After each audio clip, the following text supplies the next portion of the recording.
ரத்தத்தை புரிந்து கொள்ளுதல், ரத்தத்தின் ஃபங்க்ஷனாலிட்டி, ரத்தத்தின் செயல்பாடை புரிந்து கொள்வது ரொம்ப முக்கியம்.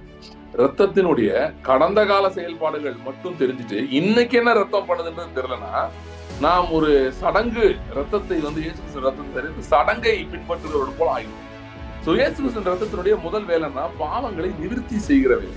சோ எனக்கும் தேவனுக்கும் எந்த பிரச்சனையும் கிடையாது. ஒரு விசுவாசி எப்படி நான் பேசுகிறேன், எல்லாரை பற்றி பேசவில்லை. இயேசு கிறிஸ்துவின் ரத்தத்தின் மேல் நம்பிக்கை வைத்தவர்கள் எவர்களும், இயேசு கிறிஸ்துவுக்கு தங்கள் வாழ்க்கையை ஒப்பு கொடுத்த யாரா இருந்தாலும் சரி, அவருடைய ரத்தத்தை விசுவாசித்து அது பாவங்களை மன்னிக்க வல்லம் உள்ளது என்று யாரெல்லாம் விசுவாசித்தாங்களோ அவங்க ரெக்கார்ட்ஸ் கிளியர் ஆயிடுச்சு. நீங்க கோர்ட்டுக்கு போறீங்க அப்படின்னா நீங்க உங்க சைடை பத்தி நீங்களே டவுட்டோட கோர்ட்டுக்கு போக முடியாது. உங்க லாயர் என்ன பண்ணுவாருன்னா உங்ககிட்ட டாக்குமெண்ட்ஸ் நிறைய கேட்பாரு. எந்த கேஸோ அதை பத்தி ஏன் கேட்கிறாருன்னா அவருக்கு ஒரு தெளிவு இருக்கணும் என்ன நடக்குது. ரெண்டாவது, எந்தெந்த பாயிண்ட வச்சு அடிச்சு பேசலாம்னு அவருக்கு தெரியும். கோர்ட்ல போயிட்டு கனம் கோட்டார் அவர்களே, நானே சந்தேகத்தில் தான் வந்திருக்கிறேன், எனக்கு என் கட்சிக்காரர் சொல்றது எனக்கே டவுட்டா தான் இருக்கு, இருந்தாலும் சரி நீங்க என்ன சொல்றீங்க பாக்கலாம், இப்படிலாம் கோர்ட்ல போனா கேஸ் தோத்து ஜட்ஜி திட்டி ஃபைன் போட்டு அனுப்பிடுவாரு. உனக்கே என்ன நடக்குன்னு தெரியாம நீ ஏன் வந்தான்னு கேட்பாரு. You cannot go to the court like that. அதே போலதான் பாருங்க, நாமும் இப்படி போய் நிக்க முடியாது. எப்படி போய் நிக்க முடியாது? சந்தேகத்தோட கேள்வியோட இப்படி போனா கோர்ட்ல என்ன கேஸ் தோத்து போகுமா இல்லையா? இப்படிதான் நிறைய ஜபம் பதில் இல்லாம இருக்கு. இன்னைக்கு நான் ஒரு சூழ்நிலைக்கு எதிராக ஜெபித்துக் கொண்டிருக்கிறேன். இன்றைக்கு நான் சில பிரச்சனைகளுக்கு எதிராக ஜெபித்துக் கொண்டிருக்கிறேன். இதனுடைய ஜெயம் எங்க இருக்கிறது? 2000 வருஷத்துக்கு முன்னாடி அவர் அடிக்கப்பட்டது இருக்கிறது. என் நம்பிக்கை அதன் மேல இருக்கிறது. சோ என் நம்பிக்கை அது மேல கூடணுமே தவிர அவர் என் மேல என்னைய நம்பிட்டு இப்படி உட்காந்துருக்காருன்னு அப்படி இல்லை. அவர் நான் ஜெயிப்பேன் நம்புறாரு. ஏன் நம்புறாருன்னா கிறிஸ்து ஜெயித்தார், அதனால நான் ஜெயிப்பேன் நம்புகிறார். என் ஜெயம் அவர் ஜெயத்துக்குள் மறைந்திருக்கிறது. ஜெயமா ஜீவனே அவருக்குள்ள மறைஞ்சிருக்கான். பவுல் சொல்றாரு, my life is hidden in him. என் ஜீவன் அவருக்குள் மறைந்திருக்கிறது. கிறிஸ்து வரும்போது வெளிப்படுத்தாரு. சோ ஜீவனே மறைஞ்சிருந்தா எல்லாமே அவருக்குள்ள தானே இருக்கு. அப்ப அவங்க அதான் நான் பார்க்கணும். நான் எதுக்கு வேற எதை பார்த்துட்டு யோசுவா இப்படி சூரியனை சந்திரனை பார்த்து அவன் பேசணும். அதுவே நீங்க பேச என்ன தேவை? ரத்தம் தேவை. ரத்தத்தின் சத்தம், உங்களை நீதிமானாக்கப்பட்டவர்கள் என்று பேசுகிற ரத்தத்தின் சத்தம், உங்களுக்கு தைரியம் கொடுக்கக்கூடிய ரத்தத்தின் சத்தம், உங்களுக்கு எல்லாம் முடிஞ்சிருச்சு, உங்களுக்காக எல்லா பேமெண்ட் ஆயிடுச்சுன்னு சொல்லுகிற ரத்தத்தின் சத்தம். நல்லா கவனிங்க. இதை ஒரு போதகர் உங்களுக்காக கேட்கலாம் சொல்ல முடியாது. நீங்க என்ன கேட்கணும்?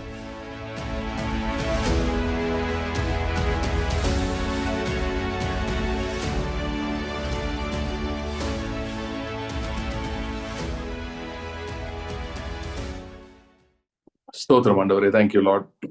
கர்த்தாவே, உடைய வார்த்தை சொல்லுகிறபடி நாங்கள் வேண்டிக் கொள்ளும் போது எல்லாம் நீர் எங்களுக்கு சமீபமா இருக்கிறபடியால் ஸ்தோத்திரம். கர்த்தாவே, இந்த நாளிலும் உடைய வல்லமையுள்ள வார்த்தை நீர் அனுப்பும்படியா நாங்கள் ஜெபிக்கிறோம். உடைய வல்லமையுள்ள வார்த்தை. ஹல்லேலூயா. Thank you Lord. Thank you Lord. மலைகளை பெயர்க்கத்தக்க உடைய வார்த்தை. ஹல்லேலூயா. ஹல்லேலூயா. Thank you Lord. Thank you Lord. ஆண்டவரே, எங்கள் இருதயத்திலே மாற்றங்களை, நிச்சயமான மாற்றங்களை ஏற்படுத்தக்கூடிய உடைய வார்த்தை. Thank you Lord. Thank you Lord. Thank you Lord. ஆண்டவரே, புறப்பட்டு வரும்படியா நாங்கள் ஜெபிக்கிறோம். கர்த்தருடைய ஆவியானவர், கர்த்தருடைய ஆவியானவர். Thank you Lord. Thank you Lord. Thank you Lord. எங்களோட இடைப்படுவீராக, எங்களோட பேசுவீராக. கருகலானவைகளை, புரியாதவைகளை கர்த்தருடைய ஆவியானவர் எங்களுக்கு வெளிப்படுத்தி தரும்படியா நாங்கள் ஜெபிக்கிறோம். Thank you Lord. உங்களுடைய கருத்தை எங்களை ஒப்பு கொடுக்கிறோம். ஆசீர்வதியும், வழி நடத்தும். Thank you Lord. கர்த்தருடைய ஆவியானவரின் முழு ஆளுகைக்கு நாங்கள் எங்களை ஒப்பு கொடுத்து ஜெபிக்கிறோம். Thank you Lord. Thank you Lord. Thank you Lord. இயேசு கிறிஸ்துவின் நாமத்தில் ஜெபிக்கிறோம் பிதாவே.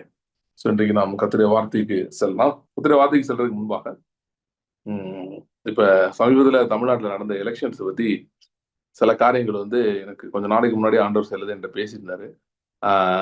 அது குறித்து நான் சில காரியங்கள் யார்கிட்டையும் சொல்லலை. ஒரு மொத்தமே 2-3 பேர்ட்ட தான் மொத்தமே முன்னாடி சொல்லியிருந்தேன். அவ்வளோ யார்கிட்டையும் சொல்லலை. ஆனால் இப்பொழுது நடந்திருக்கிற காரியங்கள் இதுக்கப்புறம் அது தொடர்ந்து செல்லது ஜெபிக்க வேண்டியது இருக்கிறது. அதை பத்தி ஆண்டவர் எனக்கு அந்த அந்த ஒரு உணர்த்துதல் கொடுத்து கொண்டிருக்கிறார். ஆகவே ஒருவேளை நான் எல்லாருக்கும் அதை சொல்ல விரும்பல. ஏன்னா சில பேருக்கு உங்களுக்கு அவ்வளோ அதுல ஈடுபாடு இருக்காது, இன்ட்ரெஸ்ட் இருக்காது. ஒருவேளை உங்களுக்கு யாருக்காவது இதை பத்தி தெரிந்து கொள்ள வேண்டும் என்று விரும்பினால், இதை பத்தி உங்களுக்கு எனக்கு ஆண்டவர் என்ன சொன்னான்றது நீங்க அறிந்து கொள்ள விரும்பினால், நீங்க குரூப்லயோ இல்லை தனியாவோ, வாட்ஸ்அப் குரூப்லயோ இல்லை தனியாவோ எனக்கு ஒரு மெசேஜ் போட்டீங்கன்னா நான் உங்களுக்கு அந்த ஸ்பெசிஃபிக்காக அந்த சில காரியங்கள் நான் அனுப்பிவிடுறேன். அது ஸ்பெசிஃபிக்காக சொன்னது. ஸோ நான் எப்படி ஜெபிக்கணும் அப்படின்றது மட்டும் நான் அனுப்புறேன். எல்லாருக்கும் அது தேவையில்லை. எனவே புதிதாக பதவியேற்றிருக்கிற புதிய அரசுக்கு நாம் ஜெபிப்போம். கர்த்தர் அந்த அரசை நடத்தும்படி அது சம்பந்தப்பட்டவர்களுக்கு ஞானத்தை தந்தரில் வராங்க. சரி, ஓகே. இயேசு கிறிஸ்துவின் ரத்தத்தை குறித்து நாம் பார்த்து கொண்டிருக்கிறோம். அதுல இருந்து ஒரு சில காரியங்களை நம்ம பார்க்கலாம். அதோட தொடர்ச்சி நம்ம கொஞ்ச நாள் அதை பார்க்க போறோம், ஆழமாக அதுக்குள்ள செல்ல போகிறோம்.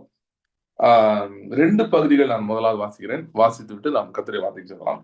முதலாவதாக யோவான், அன்னைக்கே கொஞ்சம் படிச்சேன், போன காலையில இதை நான் கொஞ்சம் பேசுனேன். 1 யோவான் 2ஆம் அதிகாரம், அதுல சில வசனங்களை வாசிக்கிறேன். வாசிச்சுட்டு அடுத்து நம்ம தொடர்ந்து பார்க்கலாம். இன்னொரு எபிரேயர் 12ஆம் அதிகாரத்தின் சில வசனங்கள் வாசிக்கிறேன். முதல்ல 1 யோவான் 2ஆம் அதிகாரம். என் பிள்ளைகளே, நீங்கள் பாவம் செய்யாதபடிக்கு வேலை உங்களுக்கு எழுதுகிறேன். ஒருவன் பாவம் செய்வானால் நீதிபரராய் இருக்கிற இயேசு கிறிஸ்து நமக்காக பிதாவின் இடத்தில் பரிந்து பேசுகிறவராய் இருக்கிறார். நம்முடைய பாவங்களை நிவர்த்தி செய்கிற கிருபாதார பலி அவரே. நம்முடைய பாவங்களை மாத்திரமல்ல, சர்வலோகத்தின் பாவங்களை நிவர்த்தி செய்கிற பலியாக இருக்கிறார். எபிரேயர் 12 போறேன். அதுல 22ஆம் வசனத்துல இருந்து வாசிக்கிறேன். எபிரேயர் 12:22, ஹீப்ரூஸ் 12:22 onwards. நீங்களோ சீயோன் மலையின் இடத்திற்கும் ஜீவனுள்ள தேவனுடைய நகரமாகிய பரம எருசலேமின் இடத்திற்கும் 1000-10,000 தேவ தூதர்கள் இடத்திற்கும் பரலோகத்தில் பேர் எழுதியிருக்கிற முதற் பெயரானவர்களின் சர்வ சங்கமாகிய சபையின் இடத்திற்கும் யாவருக்கும் நியாயாதிபதியாகிய தேவனிடத்திற்கும் பூர்ணராக்கப்பட்ட நீதிமான்களுடைய ஆவிகள் இடத்திற்கும் புது உடன்படிக்கையின் மத்தியஸ்தராய் இருக்கிற இயேசு கிறிஸ்துவின் இடத்திற்கும் ஆபேலுடைய ரத்தம் பேசினதை பார்க்கிலும் நன்மையானவைகளை பேசுகிற ரத்தமாகிய தெளிக்கப்படும் ரத்தத்தின் இடத்திற்கும் வந்து சேர்ந்தீர்களே. ஏற்கனவே நான் அந்த சொன்னதை மட்டும் திரும்ப கொஞ்சம் புதுசாக தான் வந்திருக்காங்க, அதனால மட்டும் சொல்லிடுறேன். இந்த தமிழ்நாடு நடந்த எலெக்ஷன்ஸ் பத்தி, அதை பற்றி ஏதாவது சில காரியங்கள் உங்களுக்கு ஒரு நீங்க அதுல இன்ட்ரெஸ்டட் ஆனீங்கன்னா, அதாவது அது குறித்து தேவன் என்ன செய்கிறார், என்ன செய்தார் என்பதை பற்றியும், தொடர்ந்து நாம் என்ன ஜெபிக்க வேண்டும் என்பதை பற்றியும் சில பேர் இன்ட்ரெஸ்டடா இருந்தீங்கன்னா, அதுல இன்னும் ஈடுபாடு படுறவங்க எல்லாருக்கும் சொல்லலை, பண்றவங்களுக்கு எனக்கு ஒரு அரௌண்ட் செப்டம்பர் கிட்ட ஆண்டு சில காரியங்கள் காட்டியிருந்தார், எனக்கு பேசினார் போன செப்டம்பர்ல. அது பப்ளிக் டொமைன்ல சொல்றதுக்காக சொல்லலை. யார் வருவா, என்ன நடக்கும்னு சொல்றது, அது நான் வந்து உங்களுக்கு தெரியும் நினைக்கிறேன் இருக்கிறவங்களுக்கு. நான் வந்து யாரு வரணும்னு கர்த்தர் வச்சிருக்கிறாரு அப்படின்லாம் காட்டுறதோட, யாரு வர வேண்டும் என்று நாம் விரும்புகிறோம், அதற்கு நம்ம எப்படி ஜெபிக்கணும்ன்றதுதான் எனக்கு ரொம்ப நம்பிக்கை அதுல அதிகம். அதாவது மீனிங், கர்த்தர் ஆலோசனை கொடுக்க மாட்டார் சொல்ல. இப்ப நான் சொல்ல போற காரியமும் கர்த்தர் எனக்கு எப்படி ஆலோசனை கொடுத்தார் என்பதை பற்றி இருக்கிறது ஒண்ணு. கர்த்தர் அவங்க ஆலோசனை கொடுக்குறாரு எப்படி ஜெபிக்கணும்னா, ஆனா நம்ம தான் அதை டிகிரி பண்ணணும்னு ஆண்டவர் விரும்புறாரு. ஸோ அந்த ஆங்கிள் தான் நான் எப்பயுமே பாக்குறது. கர்த்தர் ஏதோ ஒன்று வச்சிருக்காரு, அவர் என்னமோ ஒன்று நமக்கு தெரியாம செஞ்சுட்டு இருக்காரு, நமக்கு அதுக்கு சம்மந்தம் இல்லாம செய்யறாரு நம்பல. ஸோ அவர் சொன்னா அதை அப்படியே கிளிப்புல மாதிரி எழுதி சொல்லணுன்றது அது இல்லை நம்மளோடது. ஸோ நமக்கு இன்வால்மெண்ட் இருக்கு, நம்முடைய ஞானம் அதெல்லாம் இன்வால்வ் ஆகும்படி கர்த்தர் விரும்புகிறார். ஸோ எலெக்ஷன் பத்தி சில காரணம் நண்பர்கிட்ட பேசியிருந்தாரு சார், சொன்ன மாதிரி செப்டம்பர்ல. அதை குறித்து விரும்புகிறவர்கள் எனக்கு வந்து குரூப்லயோ இல்லை தனியாவோ என் நம்பர் இருந்தா, என் நம்பர் டேரக்டா இருந்தா என்கிட்ட மெசேஜ் பண்ணீங்கன்னா, நான் அது வாட்ஸ்அப்ல சில மெசேஜ் நான் அனுப்புறேன். மெசேஜஸ்னா ஆண்டவர்கிட்ட பேசின காரியங்கள், குறிப்பா இப்ப இந்த சினாரியோல நம்ம எப்படி ஜெபிக்க வேண்டும் என்பதையும் நான் சேர்த்து உங்களுக்கு அனுப்புகிறேன். நீங்கள் குறித்து வைத்துக்கொள்ளுங்க விரும்புகிறவர்களுக்கு. அதனால நான் பப்ளிக்கா இன்னைக்கு நான் எதுவுமே சொல்ல மாட்டேன் காலில், அதை பத்தி எதுவும் சொல்ல விரும்பல. விரும்புகிறவர்களுக்கு மட்டும் ஸ்பெசிஃபிக்கா சொல்றேன், ஏன்னா தொடர்ந்து சில ஜெபிக்க வேண்டிய வேலை இருக்கு, அதனால. ஓகே, சோ நாம் பார்த்து கொண்டிருக்கிற சீரீஸ் வந்து இயேசு கிறிஸ்துவின் ரத்தத்தை குறித்து பார்த்து கொண்டிருக்கிறோம். இயேசு கிறிஸ்துவின் ரத்தம் என்பது அது மிகவும் முக்கியமானதாக இருக்கிறது. சரியா, மிகவும் முக்கியமானதாக இருக்கிறது. இப்ப நம்ம 2 பகுதிகள் படிச்சோம். ஒரு பகுதி என்ன படிச்சோம்னா, ஒரு 1 யோவான் 2ஆம் அதிகாரத்தை முதல்ல படிச்சோம். நான் பாவம் செய்யாதபடி உங்களுக்கு எழுதுகிறேன், ஒருவேளை ஒருவன் பாவம் செய்தால் என்ன நினைவு கூறணுமா, பிதாவின் இடத்தில் பரிந்து நமக்காக பரிந்து பேசுகிற ஆண்டவராக இயேசு இருக்கிறார். அவர் பாவத்தை நிவிர்த்தி செய்கிற கிருபாதார பலி அவரே என்று சொல்லப்பட்ட அந்த பகுதி படிச்சோம். அதை நம்ம ஞாபகத்தில் வச்சுக்கிறோம்னு சொல்றாரு.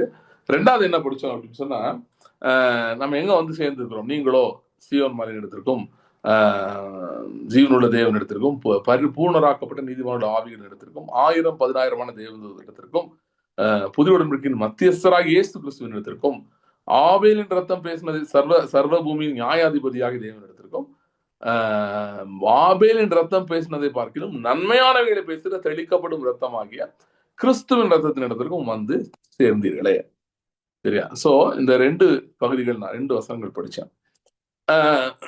இப்ப இந்த ரத்தம், இயேசு கிறிஸ்துவின் ரத்தம் என்ன செய்கிறது என்பதை, இயேசு கிறிஸ்துவினுடைய ரத்தத்தின் கிரியைகள் என்ன என்பதை பற்றி கொஞ்சம் ஆழமாக பார்க்கலாம். ஏன் அப்படின்னா ஒரு முக்கியமானது பாருங்க, அண்டர்ஸ்டாண்டிங் ஆஃப் த பிளட் ஒன்று இருக்கு. ரத்தத்தை புரிந்து கொள்ளுதல், ரத்தத்தின் ஃபங்க்ஷனாலிட்டி, ரத்தத்தின் செயல்பாடை புரிந்து கொள்வது ரொம்ப முக்கியம். ஏன்னா ராஜ்யத்தின் வசனத்தை கேட்டுட்டு அதை புரிந்து கொள்ளாத இருக்கும்போது, அண்ட் வி டோன்ட் அண்டர்ஸ்டாண்ட், சத்ருவானன் வந்து தூக்கி போயிடுவானா. எல்லா வசனத்துக்கும் ரொம்ப முக்கியம், வசனத்தை புரிந்து கொள்ள வேண்டும். அதனாலதான் பவுல் வந்து எபேசருக்கு எழுதும் போது பிரகாசமூலமான கண்களை பத்தி எழுதுறாரு, ஞானத்தை பத்தி எழுதுறாரு, அறிவு, தெரிந்து கொள்ளுதல், இதெல்லாம் பத்தி ஏன் எழுதுறாரு. நிறைய பெந்தைக்கோஸ்தக்காரர்கள் குறிப்பா ஆவியை பற்றி ரொம்ப பேசுவாங்க, அறிவு தேவையில்லைன்ற மாதிரி நினைச்சிருவாங்க, அந்த எண்டுக்கு பேசுவாங்க. அப்படி கிடையாது. ஞானம் ரொம்ப முக்கியம். பழைய ஏற்பாட்டுல நீதிமொழிகள்ல வருது, புதிய ஏற்பாட்டுல பவுல் அது ரொம்ப தெளிவா எழுதுறாரு. சோ ஞானம் ரொம்ப முக்கியம். சோ எல்லா ஞானம் முக்கியம். அதுல ரொம்ப ரொம்ப முக்கியமான ஞானம் என்னன்னா, இயேசு கிறிஸ்துவின் ரத்தத்தை பற்றின ஃபங்க்ஷனாலிட்டி, அதனுடைய செயல்பாடை பற்றின ஞானம். ஓகே, நிறைய பேருக்கு இயேசு கிறிஸ்துவின் ரத்தம் என்ன செய்தது என்று தெரியும், ஆனால் இன்றைக்கு என்ன செய்து கொண்டிருக்கிறது என்பது தெரியாது. ஓகே, இயேசு கிறிஸ்துவின் ரத்தம் எனக்கும் அன்னைக்கு ஒர்க் பண்ணுச்சு, அது அவ்வளவுதான் அப்படின்னு இல்லை. அன்னைக்கு பாவ நிவர்த்திக்காக ரத்தம் சிந்தினாரு 2000 வருஷத்துக்கு முன்னாடி என்பது அது நிறைய பேருக்கு தெரியும். If you know only the historic work of the blood and if you don't know the current work of the blood, you can become religious. அதாவது ரத்தத்தினுடைய கடந்த கால செயல்பாடுகள் மட்டும் தெரிஞ்சுட்டு இன்னைக்கு என்ன ரத்தம் பண்ணுதுன்றது தெரியலனா, நாம் ஒரு சடங்கு, ரத்தத்தை வந்து இயேசு கிறிஸ்து ரத்தத்தை சரித்து சடங்கை பின்பற்றுகிறவரோடு போல ஆகிவிடும். அதனுடைய ஆழத்தை புரியாமல் போய்விடும். ஆளுங்களோட எனிதிங் நல்லா நீங்க கவனிச்சு பார்த்தீங்கன்னா, இன்னைக்கு ஒர்க் ஆகிறது தான் அதுக்கு வேல்யூ இருக்கு. இப்போ வந்து தொழில்நுட்ப வளர்ச்சி வந்து ஏன் முக்கியம் அப்படின்னு பாத்தீங்கன்னா, தொழில்நுட்பம் வந்து இன்றைக்கு நமக்கு உதவுகிறது. என் பாட்டேன் முப்பாட்டம் ஏதோ வச்சிருந்தா அப்படின்னு சொல்லி பெருமை பீத்துக்கிறது இல்லை, இன்னைக்கு உதவுகிறது. ஃபார் எக்ஸாம்பிள் ஏரோப்ளேன் எடுத்தீங்கன்னா அது ஒரு தொழில்நுட்பத்தின் அதிசயம், இந்த நிகழ்கால அதிசயம் அது. ஏன்னா ரோட்ல தான் போயிட்டு இருந்தாங்க, இல்ல கடல்ல போயிட்டு இருந்தாங்க, தண்ணியில போயிட்டு இருந்தாங்க, அதுதான் ரொம்ப நேரம் ஆகிற டிராவல். அதை வந்து அப்படியே ஷார்டன் பண்ற மாதிரி ஏர்ல டிராவல்ன்றது இந்த கடந்த நூற்றாண்டினுடைய அதிசயம், miracle of the last century. So அது வந்து ஏன் நமக்கு அதுக்கு வேல்யூ இருக்குன்னா, அது நமக்கு அது ஒரு வேலை பார்க்குது, இன்னைக்கு ஒர்க் ஆகுது. சரிங்களா, அந்த காலத்துல பிளேன்ல போனாங்க அப்படின்னு சொல்லிட்டு இருந்தா அது கதையாயிரும், லெஜெண்ட் ஆயிரும். அது வந்து ஒரு பழங்கால கதையாகிவிடும், பெருமை சொல்ற கதையாயிருமே தவிர சொல்லுவாங்க எங்க தாத்தாயா திரும்ப அவரு தான் இந்த ஊர் ஆண்டாராக்கும், அப்படி ஆகும் இப்படி ஆகும் அப்படிலாம் சொல்லுவாங்க. சோ அதனால அதெல்லாம் இன்னைக்கு என்னங்க நீங்க பண்றீங்கன்னா, இன்னைக்கு எனக்கு சும்மா தாங்க இருக்கணும். சோ அதனால பிரயோஜனம் இல்லை. அது சொல்லிக்கலாம் பெருமையா, நம்ம ஊர்ல கூட நிறைய பேர் ஆண்ட பரம்பரை அப்படிலாம் சொல்லிட்டு இருப்பாங்க, நாங்களாம் ஆண்ட பரம்பரை, நீங்க என்ன பண்ணிருக்கீங்க, இன்னும் இல்லைங்க நாங்க இன்னைக்கு ஒரு மாதிரி தான் இருக்கலாம், அதான் அது இப்ப யூஸ் இல்லையில. இந்த மாதிரி ஆளாளுக்கு ஏதாவது சொல்லிக்கலாம். ஆனால் அது மாதிரி தான் என்ன சொல்றேன்னா, இயேசு கிறிஸ்துவின் ரத்தம் என்ன செய்தது அப்படின்னு பழைய காலத்துல அது என்ன செய்தது, அதாவது 2000 வருஷத்துக்கு முன்னாடி இயேசு சிலுவையில் அடிக்கப்பட்டார், அவர் ரத்தம் சிந்தினார், அதனால் பாவம் மன்னிக்கப்பட்டது என்று சொல்றதோடு நிறுத்திக் கொள்ளாமல் இன்றைக்கு ரத்தம் என்ன செய்கிறது என்பதை அறிந்து கொள்வது மிக முக்கியமாக இருக்கிறது. சோ இப்ப நம்ம பாக்குறத அதை பத்தி தான் பார்க்க போறோம், functionality of the blood today. இன்றைக்கு இயேசு கிறிஸ்துவின் ரத்தம் என்ன செய்யுது. சோ அதுக்கு நான் ஒரு 2 ஸ்டேஜஸ் அதை நான் உங்களோட பேச விரும்புகிறேன். முதல் ஸ்டேஜ் என்னன்னு பாத்தீங்கன்னா, இயேசு கிறிஸ்துவின் ரத்தம், இப்ப நம்ம 1 யோவான் படிச்சோம்ல, அதுல முதல் அதிகாரம் படிச்சீங்கன்னா அதுல கடைசி வசனம், அதுக்கு முந்தின வசனம் நினைக்கிறேன், சொல்லுகிறது இயேசு கிறிஸ்துவின் ரத்தம் சகல பாவங்களையும் நீக்கி நம்மை சுத்திகரிக்கிறது. சோ இயேசு கிறிஸ்துவின் ரத்தம் செய்கிற முதலாவது வேலை என்னன்னு பாத்தீங்கன்னா, அது பாவத்தை நிவர்த்தி செய்கிறதா இருக்கிறது. அதை கூட அதையும் இந்த இடத்த சொல்றாரு, பாவங்களை நிவர்த்தி செய்கிற கிருபாதார பலி அவரே. சோ இயேசு கிறிஸ்துவின் ரத்தத்தினுடைய முதல் வேலைன்னா பாவங்களை நிவர்த்தி செய்கிற வேலை. இதை பத்தி கொஞ்சம் லைட்டா டீப்பா சொல்றேன், இன்னும் கொஞ்சம் சொல்றேன். ஏன்னா இது ஏறக்குறைய கடந்த காலத்துல என்ன செய்தது என்றதோடு சம்பந்தப்பட்டதுதான். நிறைய பேர் நீங்க நினைக்கிற மாதிரி நீங்க இன்னைக்கு பாவம் செய்தாலோ, ஏதோ உங்கள்கிட்ட ஏதோ ஒரு தவறு செய்தாலோ இன்றைக்குதான் இயேசு கிறிஸ்துவின் ரத்தம் கழுவுறதுன்னு கிடையாது. ஓகே, இயேசு கிறிஸ்துவின் ரத்தம் 2000 வருஷங்களுக்கு முன்பாகவே அது பாவத்தை நிவர்த்தி செய்து விட்டது. புரியுதா? பாவத்தை நிவர்த்தி செய்து விட்டது. பாவத்தை நிவர்த்தி செய்து விட்டதுன்னா நான் என்ன சொல்றேன்னா, நம்முடைய எல்லா பேட் ரெக்கார்ட்ஸ் அதை வந்து 2000 வருஷத்துக்கு முன்பாகவே அவர் என்னைக்கு ரத்தம் செஞ்சார், இயேசு இன்னைக்கு ரத்தம் செஞ்சாரா, 2000 வருஷத்துக்கு முன்னாடி செஞ்சாரா? 2000 வருஷத்துக்கு முன்னாடி செஞ்சார். ஓகே, அந்த கிராஸே வந்து it is an work beyond time, காலத்துக்கு அப்பாற்பட்டது, காலத்துக்கு வெளியே அது நடந்தது. அதனால அது ஒன்ஸ் தான் நடக்குது, காலத்துல ஒரு தடவை நடக்குது, நடந்து முடிஞ்சா அதனுடைய ஒர்க் வந்து இட்டர்னல் ஒர்க், திரும்ப திரும்ப பண்ண வேண்டிய வேலை இல்லை. அது எபிரேயர் 9 அதிகாரம் தான் சொல்றாரு. அவரு மறுபடியும் சிலுவைக்கு போலையேங்க, ஒரே ஒரு தடவை தான் போனாரு அப்படின்றாரு. பூமியை பொறுத்தவரை அவர் வரும்போது ஒரு ஆக்ட் ஒரே தடவை தான் நடந்தது, திரும்ப திரும்ப நடக்கல. அது ஒரே தடவை நடந்ததுனால அது பாவங்களை நிவிர்த்தி செய்யறார். அந்த வசனம் படிச்ச பாத்தீங்களா, பாவங்களை நிவிர்த்தி.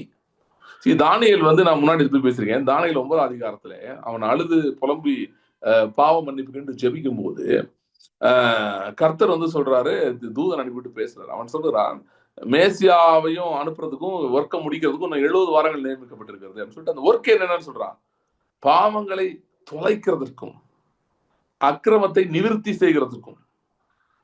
So removal of sins and expunging of sin, அதாவது பாவம் நிவிர்த்தி செய்கிறது. நிவிர்த்தினா என்ன, ஒரு டோட்டல் ஃபினிஷ்ட் ஒர்க் மாதிரி, ஒரு ரெஸ்டரேஷன் மாதிரி. ஓகே, நான் சொல்றேன், இன்னைக்கு ஒருத்தன் பாவம் செய்யலாம், 2035 ஒருத்தன் பாவம் செய்யலாம், 2045 ஒருத்தன் பாவம் செய்யலாம். அவன் 45 பண்ணானோ 50 பண்ணானோ எல்லா பாவமும் நிவிர்த்தி ஆயிடுச்சு. கிறிஸ்துக்குள் இருக்கணும் சொல்றேன், வெளியே இருக்கணும் பத்தி சொல்லல, கிறிஸ்துக்குள் இருக்கணும் சொல்றேன். அவனுடைய பாவம் எல்லாம் நிவிர்த்தி ஆகிவிட்டது. எப்ப நீ இன்னும் செய்யாத பாவமே நிவிர்த்தி ஆயிடுச்சு. ஓகே, இது சயின்டிபிக் ரெக்கார்ட், ஹிஸ்டரி. சோ இது நடந்து முடிஞ்சிருச்சு. இது எப்ப நடந்து முடிஞ்சிருச்சு? 2000 வருஷத்துக்கு முன்னாடி நடந்து முடிஞ்சிருச்சு. இது ஏன் இப்படி ஒண்ணு செஞ்சார் ஆண்டவர்? ஏன் இப்ப இது ஒரு முக்கியமான பாயிண்ட் இருக்கு இல்லையா? என்னங்க, நான் இப்ப நாளைக்கு பண்ண போற பாவம், நான் இன்னும் பாவம் மன்னிப்பே கேட்கலையே, அப்புறம் எப்படிங்க பாவம் அதுக்குள்ள நிவர்த்தியா இருக்கும்? அப்படின்னா உங்களை கேட்டு அவர் எல்லாம் பண்ணாரு. இந்த ரட்சகர் வேணும், நம்ம தான் போய் எழுதி கொடுத்தோம், மனு எழுதி கொடுத்தோமா, ஐயா ஆண்டவரே எங்களுக்கு ஒரு ரட்சகர் வேணும், பாவங்கள் ரொம்ப பிரச்சனையாக இருக்கிறது, அதை சரி பண்ணணும், நம்ம லெட்டர் எழுத கொடுத்தோமா? நமக்கு லெட்டர் கொடுக்கணும்னு கூட தெரியாது, என்ன பிரச்சனைன்னு கூட தெரியாது, பாவத்தின் விளைவுகள் தான் நமக்கு தெரியும், பாவம்னா என்னன்னு கூட தெரியாது. அப்படி இருக்கும்போது அக்கிரமக்காரருக்காக கிறிஸ்து மரித்தார். நாம் பாவிகளா இருக்கையில் தேவன் கிறிஸ்து நமக்காக மரித்ததினாலே தேவன் நம்ம மேல் வைத்த தமது அன்பை வெளிப்படுத்தினார். சோ இதெல்லாம் அவர் நம்மளோட கேட்டுலாம் பண்றது இல்ல, அதை ஏற்கனவே பண்ணி முடிச்சிட்டாரு. அப்போ ஒரு சில பேருக்கு இப்ப இருக்கவங்க நிறைய பேர் கேள்வி கேட்கறாங்க, ஓ எல்லாம் முடிச்சிட்டாரு ஏற்கனவே, ஓகே அப்ப நம்ம அப்ப நாளைக்கு திரும்ப ஒரு பாவம் செஞ்சோம்னா அது கிளியர்டா? இந்த கேள்வியில 2 விதமான தடுமாற்றம் ஏற்படுகிறது. ஒருத்தர் என்ன பண்றாங்க, இந்த கேள்வி கேட்டுட்டு, ஓ பாவத்தெல்லாம் மன்னிச்சிட்டாரா அப்படின்னு சொல்லும் போது, ஏற்கனவே பண்ணிட்டாரு சொல்லும் போது, இது அவங்களால ஏற்றுக்கொள்ளவே முடியாதனால இது தப்புன்றாங்க, மெசேஜே தப்புன்றாங்க. அதெல்லாம் கிடையாது, நீ இன்னைக்கு இவ்வளவு பண்ண பாவம் தான் மன்னிக்கப்பட்டிருக்கு, இதுக்கு மேல பண்ண பாவம்லாம் இனிமேட்டு தான் மன்னிக்கப்படும் அப்படின்னு சொல்றாங்க. ஓகே, ஏன்னா அவங்களால செய்தி ஏத்துக்க முடியல. இது நம்ம கண்டுபிடிச்சது இல்ல, பைபிள்ல தான் போட்டிருக்கு, பாவங்களை நிவிர்த்தி செய்கிறது, ஒன்ஸ் அண்ட் ஃபார் ஆல் முடிச்சிட்டார் அப்படின்னு சொல்லுது. சோ இன்னொரு குரூப் எப்படி தடுமாறுறாங்க இந்த பாயிண்ட்லனா, ஓ இந்த நம்புறாங்க, செய்தி ஏற்றுக்கொள்கிறார்கள், ஓ கரெக்ட் முடிச்சிட்டாரு, அப்ப நம்ம என்னன்னாலும் பண்ணிக்கலாம் அப்படின்ட்டு இருந்து போயிடறாங்க. இப்ப இமேஜின் பண்ணுங்க, உங்க ஊர்ல ஒரு தர்மாஸ்பத்திரி இருக்கு, அது கவர்மெண்ட் ஆஸ்பத்திரி, அது சூப்பரா இருக்குன்னு வச்சுக்கோங்க, லைக் வேற லெவல்ல இருக்குங்க, பிரைவேட் ஆஸ்பத்திரிக்கே போக தேவையில்லை, அந்த அளவுக்கு இருக்கு கவர்மெண்ட் ஹாஸ்பிட்டல் வச்சுக்கோங்க.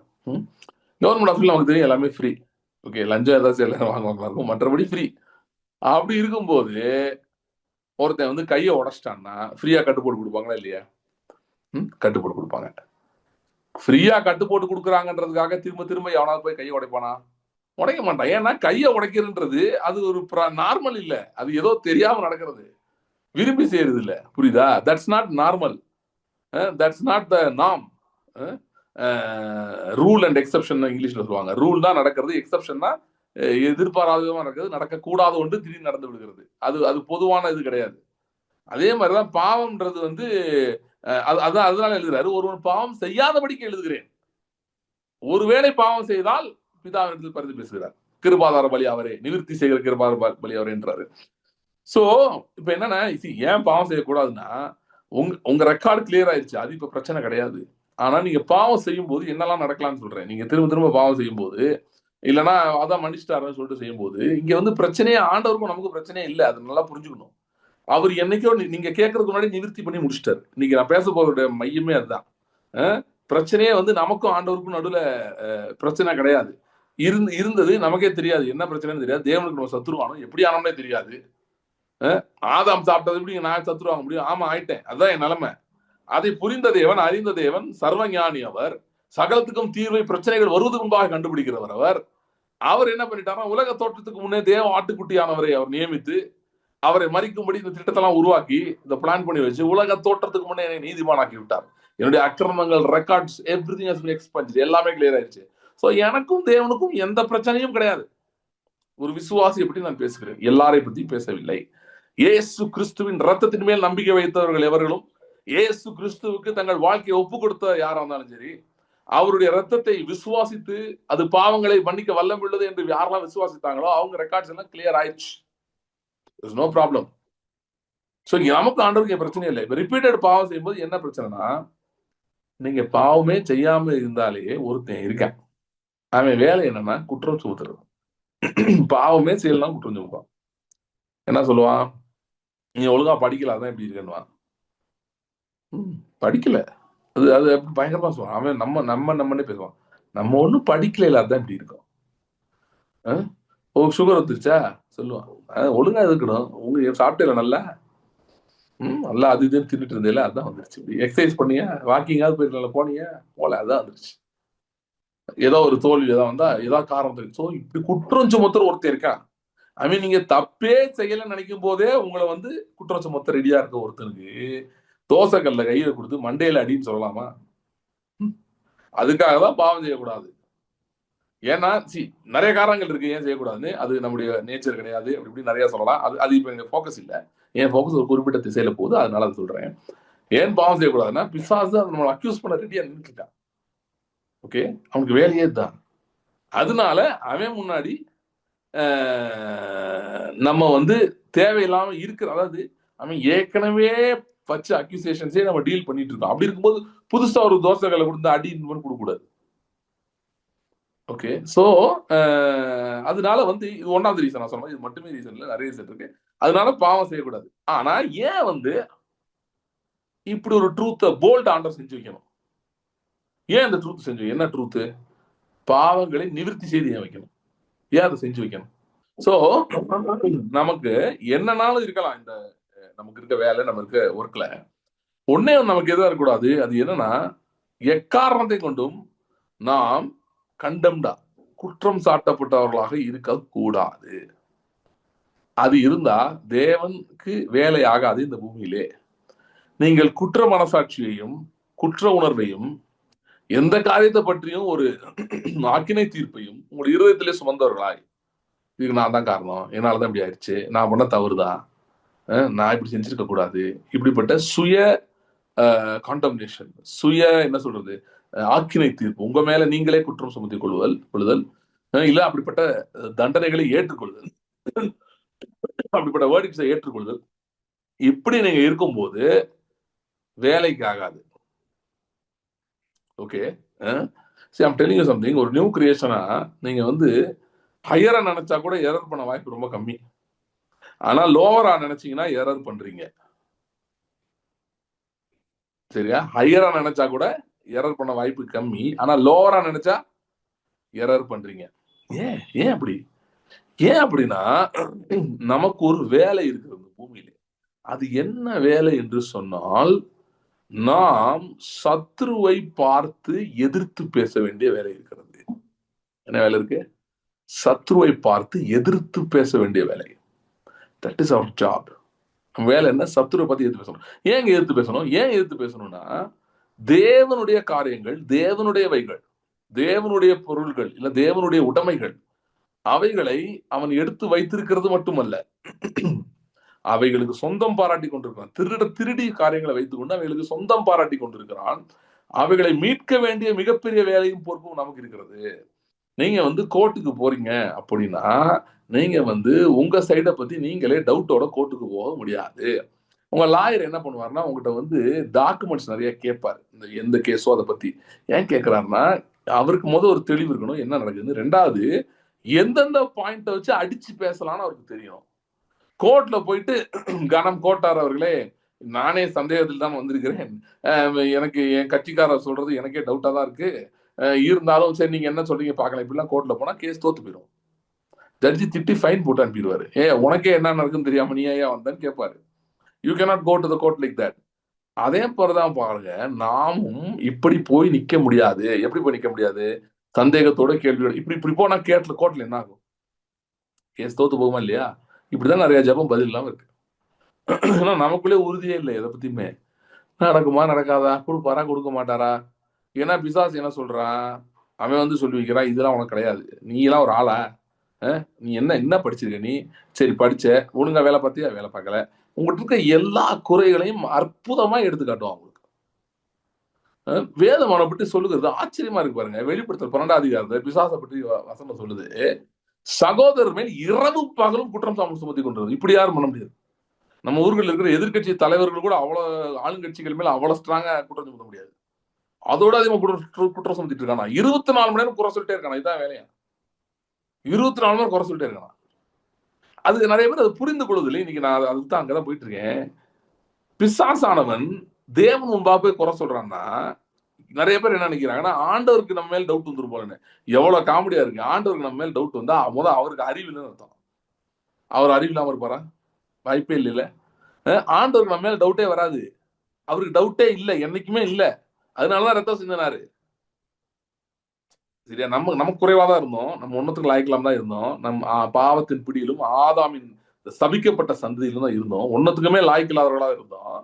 ஆனா தம்முடைய சொந்த ரத்தத்தை சிந்தி என்னைக்கு நாம அவர் ஆண்டவரே என்ன ரட்சியம், என்ன அவன் இடத்துல வர்றேன் அப்படின்னு சொல்லி ஏதோ ஒரு காரணத்துல ஏதோ ஒரு சூழ்நிலை ஆண்டுகிட்ட வந்துருப்போம். பல்வேறுபட்ட சூழ்நிலையில அவருடைய அன்பை ஒரு ருசிக்கு எப்படியோ ருசிச்சிருப்போம். ஏதோ ஒரு காரணத்தை ஏதோ ஒரு இடம் வந்து அப்படி நம்ம வந்து நம்முடைய வாழ்க்கையை நம்ம ஆண்டவருக்கு நம்ம ஒப்பு கொடுக்கும் போது அந்த அந்த வினாடியிலிருந்து அவர் தம்முடைய ரத்தத்தினால் நம்முடைய கல்வி நம்ம எல்லா ரெக்கார்ட்ஸ் இன்ஃபேக்ட் 2000 இயர்ஸ் முன்னாடி நடந்துருச்சு. ஆனா நமக்குள்ளாகவும் அந்த மாற்றத்தை ஏற்படுத்தி அவருக்கு ரெக்கார்டு கிளியர் ஆயிடுச்சு. அவர் முன்னாடி ரெக்கார்டே இல்ல. இருந்தாலும் நம்முடைய இருதயத்தை அவர் கழுவி பாவங்களை நம்மை சுத்திகரித்து எல்லாவற்றையும் மாற்றி தம்முடைய புதிதான ஆவியை நமக்குள் வைத்து பிள்ளைகளாய் மாற்றி நம்ம கதையை தலைகீழா மாத்திட்டார். அவர் மாத்தி ரெடி பண்ணி அவர் வச்சுட்டார். அவருக்கு எந்த சந்தேகமும் கிடையவே கிடையாது. இன்ஃபேக்ட் வந்து ஏன் அவருக்கு சந்தேகமே இல்லைன்னா, நம்முடைய கிரியைகள்னால இது நடக்கல. நம்ம போய் அவரை கேட்கல. நம்ம ஆண்டவரை ரட்சியம் தான் சொன்னோம். அதுக்குள்ள இருக்க டெக்னிக்காலிட்டிஸ், தொழில்நுட்பங்கள், அதுக்குள்ள இருக்கிற அறிவியல் அதெல்லாம் நமக்கு தெரியாது. அதெல்லாம் அவர் பண்ணிருக்கு. எல்லாமே அவர் பண்ணி வச்சது. நம்ம கையை தூக்கி ஆண்டவரை காப்பாத்துங்கன்னு சொல்றோம், அவ்வளவுதான். அவர் எல்லாம் செஞ்சு வச்சிருக்கிறாரு. அதனால அவருக்கு டவுட் வர்றதுக்கு வாய்ப்பே இல்லை. அப்ப சத்ருவானுக்கு எங்க போய் குற்றம் சுமத்திட்டு இருக்கான்? எங்க குற்றம் சுமத்துறான்? பரலோகத்திலே இருக்கு அப்படின்னு சொல்றாங்கன்னா, இப்ப பரலோகத்திலே பிதாவின் இடத்தில் பரிந்து பேசுகிறார் நமக்காக கிறிஸ்துன்னு வந்து அதே இடத்துல தான் இவன் குற்றம் சுமத்துறான் தேவனுக்கு முன்பாக. சோ இந்த ஹெவன்லி கோர்ட், பரலோக நீதிமன்றம் அப்படின்றது பாத்தீங்கன்னா அது வந்து எங்க இருக்குது அப்படின்னு சொல்லி பாத்தீங்கன்னா, பரலோகத்துல இருக்கு அப்படின்னு சொல்றதோட அந்த பரலோக நீதிமன்றத்தினுடைய அதே சாயல் நம்முடைய மனதில் இருக்கிறது, நமக்குள்ள இருக்கிறது. ஏன்னா தேவன் இப்ப எங்க இருக்கிறார்? நமக்குள்ளே வாசம் பண்ணுகிறார். சோ நீங்க பரலோகத்தில் இருக்கிறாருன்னு சொல்லலாம், நமக்குள்ளே இருக்கிறார். ஏன்னா அவர் இங்கேயும் அங்கேயும் ஒரே இடத்துல இருக்கிறார். சரியா? சோ நம்முடைய மனது இருக்கிற இடத்துல வந்து அவன் குற்றம் சுமத்தி கொண்டிருக்கிறான். தேவன்கிட்ட தனியா நம்மளாம் தூங்கிட்டு இருக்கும் போது நமக்கு தெரியாம தேவன் இருக்கிறார், நாம் இருக்கிறோம். பரலோகத்துக்கு வந்து பிசாசு போக முடியாது. கரெக்டா? பரலோகத்துக்குள்ள போக முடியாது. அவனுடைய மனதுல அவனுடைய சத்தங்கள் இருக்குல்ல, அவனுடைய கிரியைகள் இருக்குல்ல, அவனுடைய செயல்பாடுகள் இருக்குல்ல. சோ நாம் ஒரு காரியத்துக்காக ஜெபிக்கும் போது நம்முடைய மனதில் இருந்து அவன் குற்றம் சுமத்தி கொண்டிருக்கிறான். தேவன் முன்பாகனா தேவன் அங்கதான் இருக்காரு, நமக்குள்ளதான் இருக்காரு, நம்மளோடதான் இருக்காரு. சோ சர்வ வல்ல நியாயாதிபதியாய் எல்லாவற்றையும் செய்து முடிக்கக்கூடியவராய் நம்ம எபிரேயர் பாடல்ல படிச்ச மாதிரி இருக்காரு. சர்வ வல்லமையோட ஆல் பவர்ஃபுல்லா அவர் உட்கார்ந்துருக்காரு. அவர் ஒரு பக்கம் உட்கார்ந்துருக்காரு, நாம் அவரிடம் மன்றாடுகிறோம், ஜெபிக்கிறோம். ஓகே, அதுக்கப்புறம் அது என்னவா மாறுதுன்னா, நாம் இயேசுவின் ரத்தத்தாலே கழுவப்பட்டவர்களா ஆனபடியால், அவருடைய பிள்ளைகள் ஆனபடியால் அவர் முன்பாக நின்று கொண்டு தான் சர்விங் பிஃபோர் ஹிம், அவரோட ஆளுகை செய்து கொண்டு அந்த பதவி பிரமாணம் ஏற்றுக்கொண்டு அவரோடு உட்கார்ந்து ஆளுகை செய்கிறோம். சோ அப்படி இருக்கும்போது நாம் பூமியிலே சில காரியங்களை பார்த்து பேசுகிறோம். நீங்க prayer, first of all prayer வந்து நீங்க இங்க இருந்து அங்க ஜெபம்ன்றது, ஐயோ ஆண்டவர் ரட்சியம் ஜெபம்ன்றது. பிரேயர்ன்றது என்னன்னா, தேவனோடு உட்கார்ந்து கொண்டு நீங்கள் பூமியின் சூழ்நிலைகளை பார்த்து பேசுவது, உங்க கடனை பார்த்து பேசுறது, உங்க வியாதியை பார்த்து பேசுறது, உங்க பலவீனத்தை பார்த்து பேசுறது தான் ஜெபம். எது உங்களுக்கு எதிராக இருக்கோ அதை பார்த்து பேசுகிறது. மலையை பெயர்ந்து தள்ளுண்டு சமுத்திரத்துல போன்னு பார்த்து பேசுறதுதான் ஜெபம். எது தடையா இருக்கோ, எது எதிராக இருக்கோ, எது நடக்க மாட்டேங்குதோ, எது நாய்வால் நிறுத்த முடியாத மாதிரி அப்படியே போராடிட்டு இருக்கோ, அதெல்லாம் பார்த்து எதிர்த்து நின்று, இயேசு எப்படி புயலை எதிர்த்து நின்று பேசினாரோ அப்படி பேசுறதுதான் ஜெபம். அப்படிதான் நம்ம ஜெபிக்கிறோம். எலியா ஜெபம்னால மலையை என்ன சொன்னா, 3 வருஷம் மழை பெய்யாது இருக்கும். இந்த வருஷங்களில் பெய்யாதுக்கும். அப்புறம் திரும்ப ஜெபம் பண்ணா மழை பெய்யுது, மழை பெய்யட்டும் ஜெபம் பண்ணா வெஞ்சது. So we speak to the problems, we speak to the mountains. மலைகளை பார்த்து பேசுகிறோம், பிரச்சனைகளை பார்த்து பேசுகிறோம். இப்படி பேசும்போதுதான் அந்த குற்றம் சுமத்துகிறவன் வருகிறான். சரியா? அதான் நம்ம நிறைய பேர் நினைச்சிட்டு இருக்க மாதிரி இயேசு கிறிஸ்து பரிந்து பேசுறாரு, பாவம் நிவர்த்தி ஆச்சு பரிந்து பேசுறாருன்னா பிதாவை ஞாபகப்படுத்தி இல்ல. அவருக்கு என்ன அல்சைமரா இருக்கு? பிதாவுக்கு மறந்து போயிருதா? அல்சைமர் தான் அந்த வியாதி, மறந்து போகுமே. அல்சைமர் இருக்கா? இல்ல இன்னொன்று இருக்கு, என்ன அம்னீஷியா. அவருக்கு என்ன அம்னீஷியா இருக்கா? யார்? பிதாவுக்கு அப்பப்போ மறந்து போயிருதா நம்ம யாருன்னு? நமக்கு தான் அம்னீஷியா இருக்கு, நமக்கு தான் மறந்து போகுது. பிதாவுக்கு மறந்து போகல, நமக்கு தான் மறந்து போகுது. அதை பயன்படுத்தி பிசாசானவன் நமக்கு எதிர்த்து பேசுகிறான். மோசே எகிப்திலே கர்த்தருடைய பலத்த செய்திகளை செய்துட்டு இருந்தானா. ஆனா அங்கேயே ஜானஸ் அண்ட் ஜாம்பிரஸ் 2 பேர், என்னது என்ஏ அண்ட் எம்பிரேயா தமிழ்ல வரும். இவர்கள் இருவரும் மந்திரவாதிகள், எகிப்தின் 2 மந்திரவாதிகள் எதிர்த்து நின்றாங்களாம் மோசே. என்ன மாதிரி ஏத்துனாங்க தெரியல. அவர்களும் அற்புதம் செஞ்சாங்கலாம் பழைய ஏற்பாடுல வருது. மேபி அவன் வந்து மோசே வந்து சில பேர் என்ன சொல்றாங்கன்னா, பார்வோன் வந்து மோசே வந்து ஒரு மெஜிஷியன் நினைச்சான், ஒரு மந்திரவாதி நினைச்சானா. ஆனா அதனாலதான் அவன் மந்திரவாதி கூப்பிட்டு பண்ண சொல்லிட்டு இருந்தானா. நீ என்ன மந்திரம் பண்ற, இது எங்காலும் பண்ணுவான்னு சொல்லி பண்ண சொன்னானா. ஆனா மோசே வந்து நான் பார்த்தா மந்திரவாதி அடையாளப்படுத்தல, சர்வவல்ல தேவனுடைய ரெப்ரசன்டேட்டிவ் சொன்னான். சோ அதை எதிர்த்து நின்னாங்கன்னு நினைக்கிறேன் எனக்கு தெரிஞ்சு. அந்த அந்த ஸ்டாண்ட்ஸ் மோசையோட அந்த இது இருக்கு பாத்தீங்கன்னா, நான் தேவனுடைய ஆளுன்னு அதுக்கு எதிர்த்து நின்னாங்கன்னு நான் நினைக்கிறேன். சோ எதிர்த்து நின்னாங்க. அது மாதிரி பாருங்க, சத்ருவான எதிர்த்து நிற்கிறான். எப்படி எதிர்த்து நிற்கிறான்? பலவிதமான ஆயுதங்களோடு வருகிறான். டேட்டா பாரு, எங்க இப்படி நடக்கும், என்ன நடந்துட்டு இருக்கு பாரு. கண்ணு குருடா உனக்கு? என்ன நடக்குது தெரியலையா? உன் தராதரம் உனக்கு தெரியுமா? உன் லிமிட் உனக்கு தெரியுமா? நீ என்ன சாதிச்சிருக்க இவ்வளவு நாள்ல? ஒன்னும் சாதிக்கல, இப்படிதான் உட்காந்துருக்க, இதே இடத்த உட்காந்துருக்க, இதே மாதிரி இருக்க. நீ எல்லாம் எங்க போவ? இப்படி எல்லாம் பேசுறான். ஏன் பேசுறான்? எப்ப பேசுறான்? நீங்க கர்த்தருடைய வார்த்தையை பேசும்போது, சூழ்நிலைக்கு எதிர்த்து நிற்கும் போது கண்டிப்பா பேச வர்றான். அந்த நேரத்துல நமக்கு தான் கான்பிடன்ஸ் போகுது. தேவனுக்கு கான்பிடன்ஸ் போல, ஆண்டவருக்கு நம்ம மேல கான்பிடன்ஸ் போல, பிதாவுக்கு நம்ம மேல கான்பிடன்ஸ் போல. ஏன் நம்ம மேல கான்பிடன்ஸ் குறையலன்னா, அவங்க ஃபர்ஸ்ட் பிளேஸ்ல அவங்க கான்பிடன்ஸ் நம்ம மேலேயே இல்லையே. அது எப்படி போகும்? அவங்களோட கான்பிடன்ஸ் வந்து பரவாயில்ல, என் பையன் எப்படியாவது ஜெயிச்சிடும் அப்படின்னு இல்ல, சிலுவையிலே அவர் ஜெயித்து முடித்து விட்டார், அது மேல இருக்கு அவர் நம்பிக்கை. ஒரு பாட்டு நான் பாடுவேன், பழைய பாட்டு கேட்பேன். அதுல இயேசுவின் நாமத்தின் மேல் என் நம்பிக்கை முழுவதையும் வைத்தேன், நம்பிக்கை எல்லாமே வச்சேன். இயேசுவின் நாமத்தின் மேலே என் நம்பிக்கை எல்லாத்தையும் வச்சுட்டேன். அந்த மாதிரி நம்ம சொல்றோமோ இல்லையோ, பிதாவும் இயேசுவும் அப்படிதான் சொல்றாங்க. நாங்க இதுல நம்பிக்கை வச்சிருக்கோம். எதுல? சிலுவையில அவன் தலை நசுக்கப்பட்டு விட்டது, நமக்கான ஜெயம் எடுக்கப்பட்டு விட்டது. அவர் தலையிலே முள்கிரீடம் வைத்து அமுக்கப்பட்ட போது நமக்கு தலையிலே மகிமை கிரீடம் வைக்கப்பட்டு விட்டது. அவர் மரித்தார், நாம் ஜெயித்து விட்டோம். இதெல்லாம் அவர் பண்ணிட்டார். அதன் மேல் நம்பிக்கை வைத்திருக்கிறார். அவர் செய்தது மேல அவர் நம்பிக்கை வச்சிருக்காரு. அதனால நம்ம மேல நம்பிக்கை குறையறத பத்தி கான்செப்டே கிடையாது. சில பேர் சொல்றாங்க, ஆண்டவர் எம்மனை எப்படியோ நம்புறாரு, நான் எப்படியாவது இப்படி, அப்படிலாம் அவர் நம்பல. நம்ம தான் அதை அவர் நம்புற மாதிரி நம்மளும் நம்ப ஆரம்பிக்கணும். என்னுடைய கிரியை இல்ல, நான் சொதப்பிருக்கலாங்க, எனக்கு 1000 தவறு இருக்கலாம், ஆனா நான் சிலுவையை பார்க்கிறேன். நான் இயேசுவின் ரத்தம் சிந்தப்பட்டதா அதை பாக்குறேன். இயேசுவின் ரத்தம் உறுதியா சிந்தப்பட்டதா அதை தான் நான் கவனிக்கிறேன். இயேசு உண்மையிலே அடிக்கப்பட்டாரா அதே நான் கவனிக்கிறேன். ஏன்னா என் ஜெயம் அங்கே இருக்கிறது. இன்னைக்கு நான் ஜெபிக்கிறதுக்கு அன்னைக்கு இயேசு அடிக்கப்பட்டார். இன்னைக்கு நான் ஒரு சூழ்நிலைக்கு எதிராக ஜெபித்துக் கொண்டிருக்கிறேன். இன்றைக்கு நான் சில பிரச்சனைகளுக்கு எதிராக ஜெபித்துக் கொண்டிருக்கிறேன். இதனுடைய ஜெயம் எங்கே இருக்கிறது? 2000 வருஷத்துக்கு முன்னாடி அவர் அடிக்கப்பட்டதில் இருக்கிறது. என் நம்பிக்கை அதன் மேல இருக்கிறது. சோ என் நம்பிக்கை அது மேல கூடணுமே தவிர, அவர் என் மேல என்னைய நம்பிட்டு இப்படி உட்காந்துருக்காருன்னு அப்படி இல்ல. அவர் நான் ஜெயிப்பேன் நம்புறாரு. ஏன் நம்புறாருன்னா, கிறிஸ்து ஜெயித்தார், அதனால நான் ஜெயிப்பேன் நம்புகிறார். என் ஜெயம் அவர் ஜெயத்துக்குள் மறைந்திருக்கிறது. ஜெயமா ஜீவனே அவருக்குள்ள மறைஞ்சிருக்கான். பவுல் சொல்றாரு, my life is hidden in him. என் ஜீவன் அவருக்குள் மறைந்திருக்கிறது. கிறிஸ்து வரும்போது வெளிப்படுறாரு. சோ ஜீவனே மறைஞ்சிருக்கா, எல்லாமே அவருக்குள்ள தானே இருக்கு. அப்ப அவங்க அதான் நான் பார்க்கணும். நான் எதுக்கு வேற எதை பார்த்துட்டு இருக்கணும்? சோ சத்ருவானவன் வருகிறான். வந்து நான் சொன்ன மாதிரி பிதாவின் இடத்தில் நம்மளை பற்றி கம்ப்ளைண்ட் பண்றான்னா, அந்த இடத்துல நின்று சத்தம் நம்ம காது கேட்க பேசுறான். பிதாக்கு கேட்கணுன்றதுக்காக இல்ல, நமக்கு கேட்கணுன்றதுக்காக பேசுறான். சில பேர் அவன் நம்பவும் வைத்திருக்கிறான். என்ன நம்ப வைத்திருக்கிறான்? அவன் போய் ஒரு ரெக்கார்டு கொடுத்தனே பிதா நம்மளை திட்டுவாருங்க.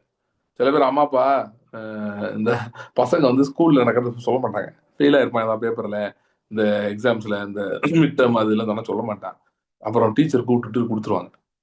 என்னங்க என்னங்க இப்படி மார்க் வைக்க, இந்த ரேங்க் கார்டுலாம் அந்த காலத்துல இப்ப இருக்கான்னு தெரியல, ரேங்க் கார்டுல மாத்தினவர்களெல்லாம் உண்டு. நம்பரை 25 75 ஆக்கினவெல்லாம் உண்டு. அப்படிலாம் மாத்தி அப்பாட்ட, ஏன்னா அப்ப பேரண்ட்ஸ் சைன் வாங்கிட்டு வரணும் ரேங்க் கார்டுல, மாத்தி சைன் வாங்கினவங்க எல்லாம் உண்டு. இவங்களே கையெழுத்து போட்டவங்க எல்லாம் உண்டு. இந்த மாதிரிலாம் உண்டு. ஏமாத்திடுவாங்க கொஞ்ச நாள்ல.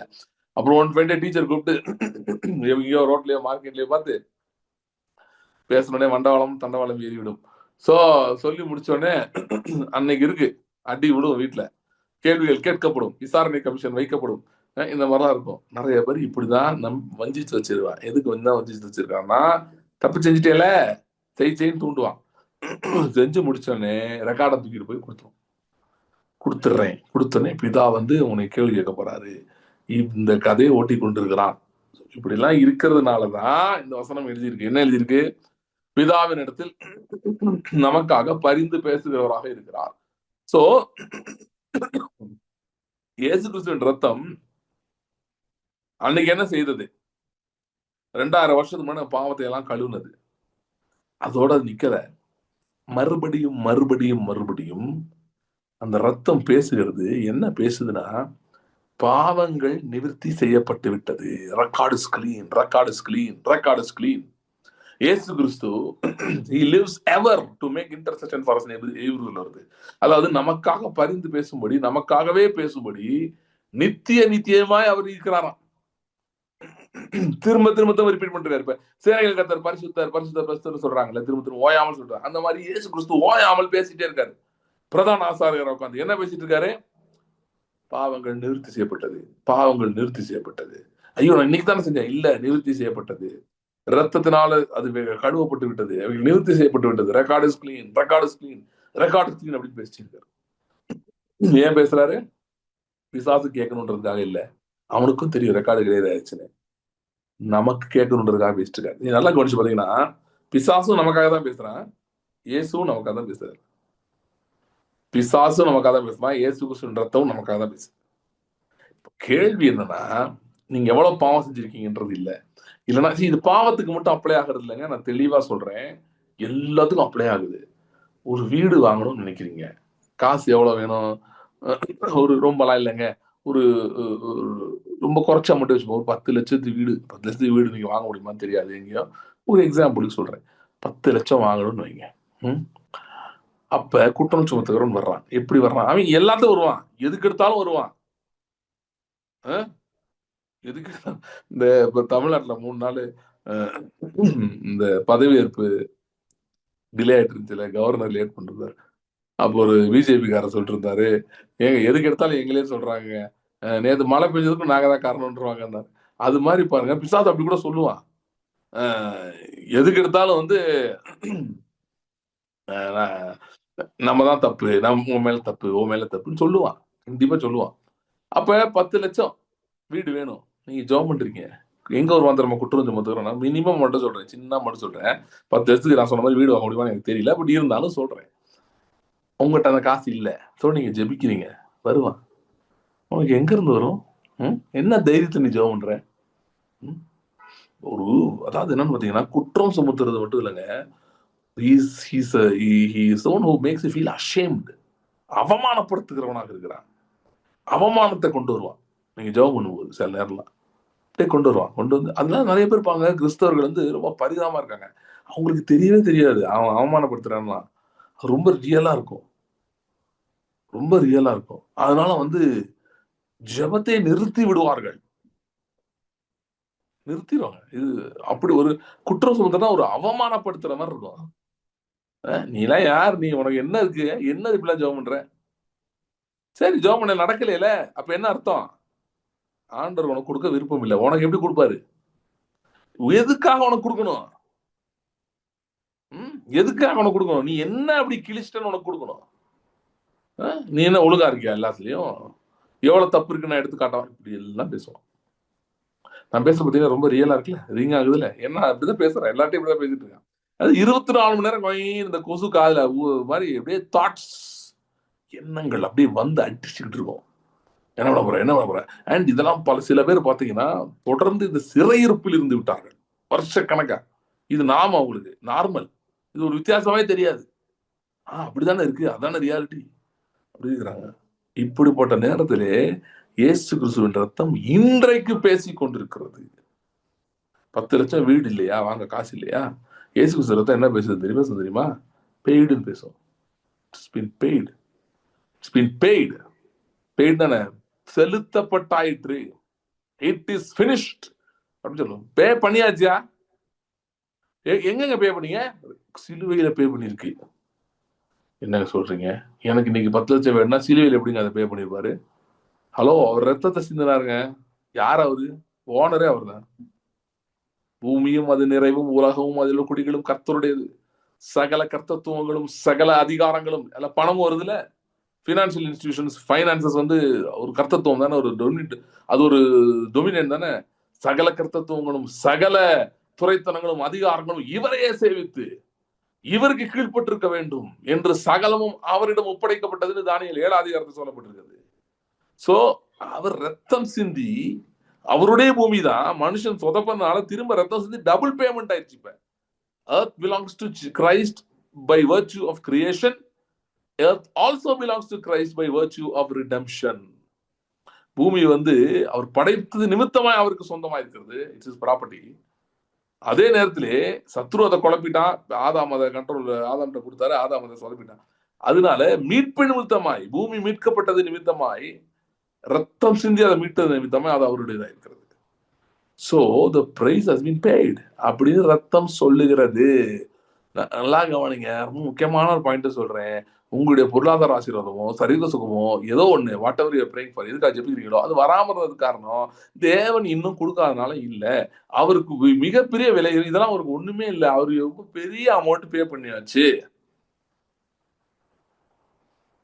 ஒரு கடையில போய் 10 லட்சத்துக்கு பிளாங்க் செக் எழுதி கொடுத்தீங்கன்னா, பிளாங்க் செக்ல 10 லட்சம் செக் எழுதி சைன் பண்ணி கொடுத்தீங்கன்னா கடலும் முட்டாய் கொடுக்காம இருப்பானா அவன் உங்களுக்கு? 10 லட்சம் அட்வான்ஸா பே பண்ணிட்டீங்க. டேய் இந்தாப்பா 10 லட்சம் வச்சுக்கோ, என் ஃபேமிலியில வருவாங்க, என் பையன் வருவான், யாராவது ஒய்ஃப் வராங்க, எதுனாலும் கொடுத்துரு அப்படின்னா கடலை முட்டாய் கொடுக்காம இருப்பானா அவன்? அந்த மாதிரிதான் இருக்கு நிறைய பேர் ஜெபம் பண்றது. பிரதர் ஆண்டவர்கிட்ட ஜெபம் பண்ணுங்க, எப்படியாவது இது ஒண்ணை மட்டும் அவர் பண்ணிட்டாரு. இல்ல அவர் என்னமோ பண்ணி வச்சுட்டாரு, என்னலாமோ பண்ணி வச்சுட்டாரு. ரத்தத்தை சிந்தி அவர் எல்லாத்தையும் வாங்கி வச்சுட்டாரு. இப்ப என்னன்னா நமக்கு வந்து நான் சொன்ன மாதிரி பிதாவின் இடத்தில் பிசாசு பேசுற ரத்தம் கேக்குது, இயேசு கிறிஸ்து பேசுற சத்தமும் ரத்தத்தின் சத்தமும் கேக்குது. நம்ம ப்ராப்ளம் என்னன்னா பிசாசு சத்தம் பரிச்சயமான சத்தம். என் ஆடுகளின் சத்தத்துக்கு செய்ய கொடுக்குறதுன்னு அவனு சொல்றான். ஏன்னா நம்ம ரொம்ப பழகிட்டோம், அது நெகட்டிவ் ரேல்ல வாழ்ந்து வாழ்ந்து ரொம்ப பழகிட்டோம். அதனால அந்த சத்தம் நல்லா தெரியும். இப்படி ஒரு சத்தம் இருக்குன்னே தெரியாது, ஏன்னா இது அவ்வளவா கேட்டது இல்ல.